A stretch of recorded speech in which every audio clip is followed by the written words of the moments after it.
Casting techniques have essentially not changed for hundreds of years. The sculptor makes his sculpture, takes it to the foundry, they make a mould of it, and then they produce a bronze. In this way, a bronze casting of the original can be made. A sort of three-dimensional print. Values for these seemingly identical works vary enormously, however. One of the key factors that determines that value is the beauty of the patina. When a bronze is cast, it starts out roughly the colour of 9-carat gold. It's then given to a chaser. This is a craftsman who grinds away the surface of the metal until it's absolutely perfect.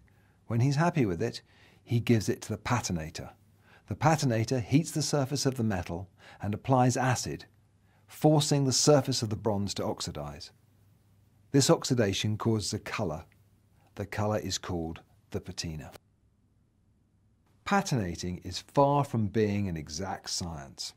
There are many factors that depend the outcome. The strength of the acid used, the skill of the craftsman, and indeed the heat of the surface of the metal while he's patinating, all affect the final outcome, the patina. Now let's look at a really superb sculpture by Rodin while he was working for Albert Ernest Carré-Belleuze, a hugely successful sculptor in the 19th century. The work is called The Abduction of Hypodermy. This work would originally have had quite a uniform patina, but over the years, as it's been lovingly handled and polished by its numerous owners, the patina has developed. The highlights have got a relatively lighter colour, while the lowlights are left slightly dull and darker. This adds drama to the sculpture and increases the differences in the modelling. It makes it so much more beautiful. So now let's look at another example of this sculpture made from the same mould by the same foundry. Although the casting quality is very similar, the patina is very different. This example has not had the benefit of such a loving owner.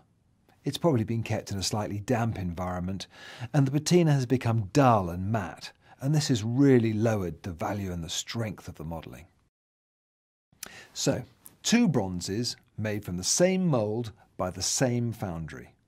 One an example to be ignored, the other a superb collector's purchase.